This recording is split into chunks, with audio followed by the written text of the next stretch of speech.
So there we were, gathered around the dining room table for our much-anticipated family game night. The air was filled with the aroma of freshly baked cookies, and the clatter of Scrabble tiles being shuffled.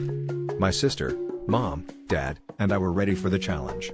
But little did we know, Grandpa had been strategizing all week. As we started playing, Grandpa immediately laid down a 7-letter word, Squiblo. We all raised our eyebrows, checking the dictionary, but of course, it wasn't there.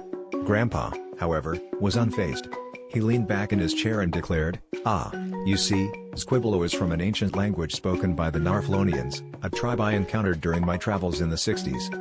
Intrigued but skeptical, we let it slide, thinking it was just Grandpa's quirky way of playing. But as the game progressed, his words became increasingly bizarre. Wumfuzzle, Snorbtastic, and Gribbleflop soon adorned the board. Each time we questioned him, he provided elaborate backstories about obscure cultures and mysterious dialects. My sister, ever the skeptic, challenged him, only for Grandpa to insist that her lack of worldliness was the problem. But then, Grandpa's luck seemed to run out when he tried to play gobbledygook. Dad pounced on the opportunity. Aha! That's definitely not real. Grandpa chuckled, unfazed, and leaned forward with a twinkle in his eye.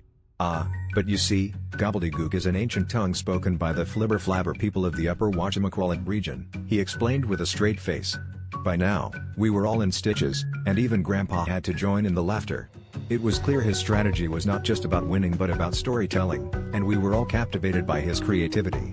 We didn't have the heart to tell him that Scrabble was about actual words. After all, his tales were more entertaining than any dictionary definition.